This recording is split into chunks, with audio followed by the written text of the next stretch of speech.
Apa hukumnya merayakan tahun baru? Merayakan tahun baru pada dasarnya hukumnya itu mubah, boleh. Tetapi bisa menjadi haram dan berdosa jika perayaan itu mengandung kemaksiatan.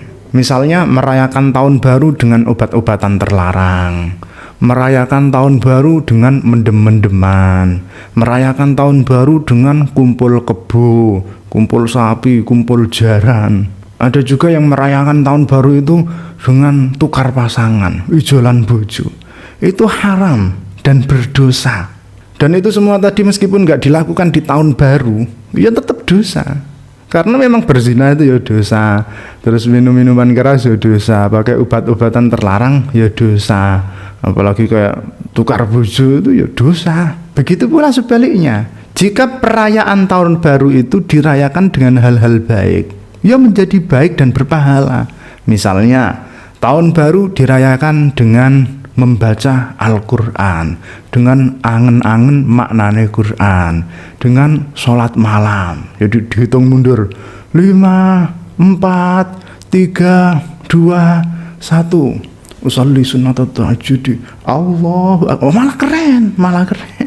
Atau dengan wiritan, sholawatan, manakipan, atau dengan cara menyantuni anak yatim, menyantuni fakir miskin, bagi-bagi sembako di malam tahun baru, itu juga bagus. Atau bisa juga dengan cara pergi umroh, tahun baru pergi umroh, itu juga bagus. Dan ada juga hal-hal baik yang biasanya dilakukan di tahun baru, yaitu introspeksi, muhasabah, mawas diri. Ini baik. Jadi apa yang sudah saya lakukan di tahun-tahun sebelumnya atau selama 1 tahun ke belakang ini, apa yang harus saya perbaiki. Hasibu anfusakum qabla an tuhasabu. Kemudian setelah itu bikin resolusi selama 1 tahun ke depan. Saya harus ngapain aja. Saya harus meningkatkan ibadah saya. Saya harus lebih semangat dalam bekerja. Saya nggak boleh lagi melakukan hal-hal yang tidak ada manfaatnya. Itu hal-hal yang bagus, yang patut dilakukan di malam tahun baru. Dan ini meskipun nggak dilakukan di malam tahun baru, itu ya baik karena memang baik. Membaca Al-Quran itu ya baik. Jadi meskipun nggak di tahun baru ya nggak masalah. Sholat malam itu ya baik. Kumpul-kumpul sholawatan atau membahas ilmu atau mengingat nama Allah di dalamnya, itu semua hal-hal baik yang bisa dilakukan kapan saja. Cuma biasanya kan butuh apa ya enaknya di tahun baru itu. Karena ini lagi ada momentum yang enak buat kumpul-kumpul dan juga lagi liburan gitu. Enaknya melakukan apa? Nah, itu bisa dilakukan dengan hal-hal yang positif. Misalnya di hari-hari yang lain baca Qur'annya sendiri-sendiri, di tahun baru baca Qur'annya bareng-bareng.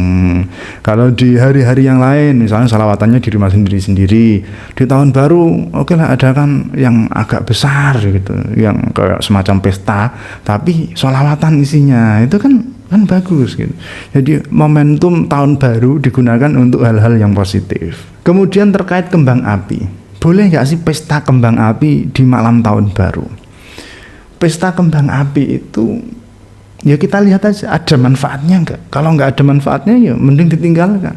Karena min husni islamil mar'i tarkuhu ma la ya'nihi. Dan kayaknya kembang api itu lebih banyak madharatnya. Paling enggak dia itu israf itu berlebih-lebihan, menghambur-hamburkan uang, baik uang pribadi maupun uang negara. Uang pribadi misalnya harusnya buat beli beras, malah buat beli mercon, malah buat beli kembang api. Apalagi uang negara yang menghabiskan sampai ratusan juta bahkan miliaran buat kembang api, kan ada tuh. Itu ngapain gitu?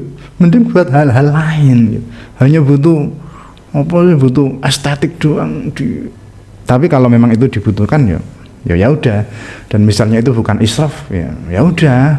Misalnya uang pribadi, segala kebutuhan sudah tercukupi, masih ada uang sisa banyak, ya udah terserah. Misalnya buat beli kembang api ya terserah. Yang penting semua sudah tercukupi. Tapi kan lebih baik ya terserah sih, hobinya orang masing-masing.